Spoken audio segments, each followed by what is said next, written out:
E aí pessoal, beleza? Tô de volta aqui, eu sou o Doni Correia. Novamente eu vim trazer pra vocês um lançamento da Obras-Primas do cinema. E olha só, dessa vez na minha opinião pessoal, o filme mais assintoso, mais polêmico, mais escatológico e mais ofensivo que eu já vi na minha vida. E olha que eu já vi filme daí pra mais. A gente mesmo aqui falou sobre Freaks há um tempo atrás, né? Que também é bem ofensivo, mas trata-se da obra-prima do nosso querido Alejandro Jodorowsky, A Montanha Sagrada.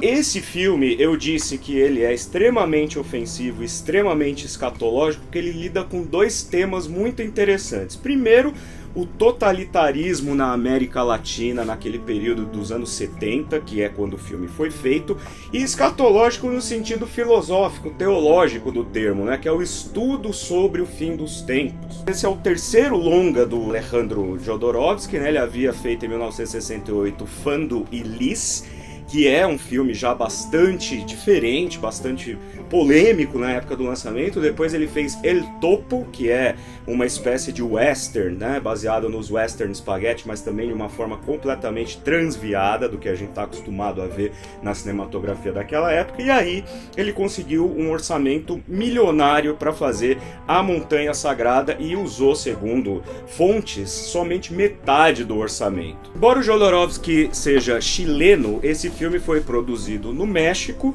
E para explicar um pouco o que é A Montanha Sagrada, eu vou dividir o bloco em três partes, né? O filme em três blocos, na realidade. No primeiro bloco do filme, a gente tem uma abertura bastante curiosa, até que lida muito com o misticismo. O Marilyn Manson até copiou essa cena num clipe dele chamado Born Villain, né?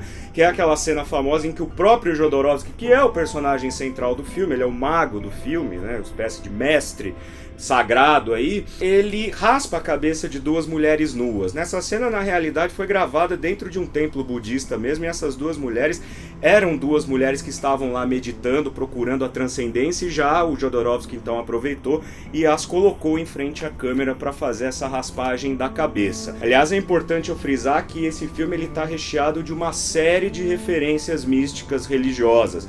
Desde o próprio cristianismo até o zen budismo, o I Ching, a magia negra, o satanismo, you name it, né? Tá tudo lá, né? Você vai encontrar em cada cena uma série de referências. Bom, eu disse que eu ia então dividir em três partes para poder explicar a narrativa desse filme. Na primeira parte, após essa cena que eu acabei de narrar para vocês, nós vamos apresentados a uma figura de uma espécie de mendigo ou ladrão que tá assim como se crucificado, né?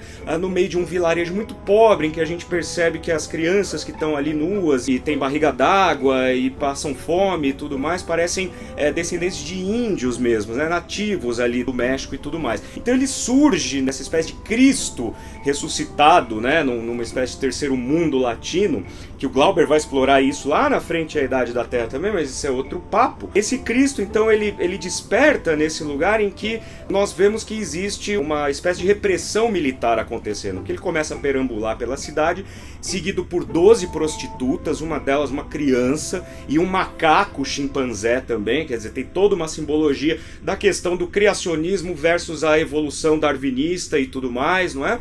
E ele chega numa espécie de boulevard onde existe ali um grupo de turistas, deve ser americanos, né? Quer dizer, tudo leva a crer que são aqueles turistas bem estereotipados, norte-americanos, que estão tirando foto de tudo e tal.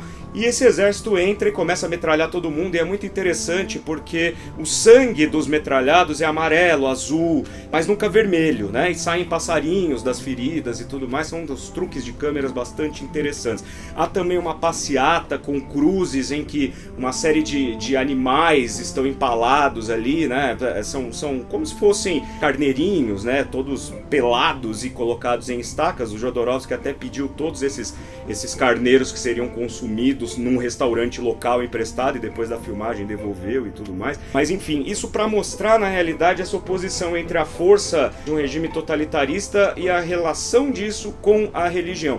Porque esse Jesus, na verdade, né, esse Jesus reencarnado, ele tá ali no meio, e aí rola um estupro de uma mulher e ao mesmo tempo que ela tá sendo estuprada, ela tá dando risada e filmando o próprio estupro, e ele não entende muito bem como acontece isso, tal, até que ele se vê num galpão recheado de réplicas dele mesmo, né? Quer dizer, a grande sacada do Jodorowsky aqui é a crítica a essa reprodutibilidade técnica que o Walter Benjamin já falava lá atrás, só que agora aplicada à religião e não à arte, né? Esse que é o ponto mais interessante, até que nessa deambulação do nosso personagem ele vai parar numa torre toda decorada com motivos psicodélicos. A gente não pode deixar de citar a psicodelia na direção de arte desse filme, que é feita pelo próprio Jodorowsky, que também é artista plástico, não é? Então ele tem esse tom um pouco psicodélico, né? Ele vai parar nesse lugar, então, e encontra de novo a figura daquele mestre que no começo a gente tinha visto raspando a cabeça daquelas duas mulheres, né? É preciso que se diga também que é muito importante essa relação do regime totalitarista, do exército fuzilando as pessoas e tudo mais, porque em 1973, quando esse filme foi feito, praticamente toda a América Latina estava sob o jugo de regimes militares. E o Jodorowsky, como eu disse, é chileno. Em 1973, acho que dia 11 de setembro de 1973, o Pinochet dá um golpe de Estado no Chile, né? E aí existe toda aquela coisa que a gente já conhece, fuzilamento de estudantes dentro da universidade, repressão e tudo mais. Então é muito importante essa figura do totalitarismo militar dentro da obra do Jodorowsky, nesse caso em particular. Bom, a segunda parte então começa com uma espécie de batismo desse Jesus, né? Em que esse mago vai dizer que na verdade ele é um escolhido porque ele é um marginal, e assim como ele, outros marginais vieram antes e formam uma espécie de exércitos de marginais para buscar a montanha sagrada, a transcendência. Acontece uma cena belíssima, né, que é uma espécie de cena ritualística mesmo. Esse Jesus, ele defeca dentro de um pote e o mago diz: eu vou transformar isso aqui em ouro, e aí coloca esse mendigo, esse bandido, dentro de uma cúpula, e aí começa um processo de alquimia, né? Que a alquimia é um outro elemento muito forte dentro do filme.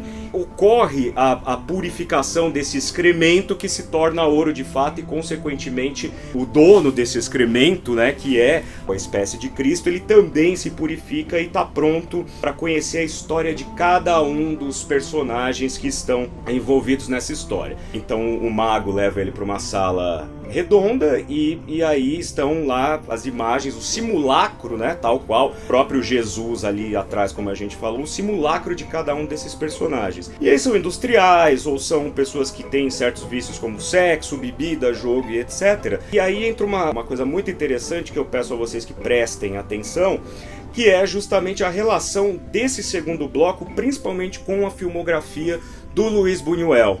Porque esse filme, ele remete muito ao surrealismo do Luis Buñuel. Só que a grande diferença no caso do Jodorowsky é que, diferente do Buñuel, que extraía situações surreais de cenas cotidianas, Discreto Charme da Burguesia, Fantasma da Liberdade, etc., o Jodorowsky, ele cria uma espécie de dimensão paralela em que as coisas acontecem de uma maneira naturalista. Elas são surreais, mas são naturais, porque dentro daquele contexto encaixam-se perfeitamente. O que o mago está querendo dizer aqui com esse encontro, ao mostrar para essa figura do Cristo cada um desses bandidos, é que ele está formando um exército para buscar justamente a montanha sagrada, que seria o último degrau do conhecimento espiritual e do domínio do ser e do espírito, segundo essa filosofia. E aí é que nós chegamos na terceira parte, que é a última parte desse filme, que depois que esse Cristo ele surge, rebela-se contra o simulacro que é feito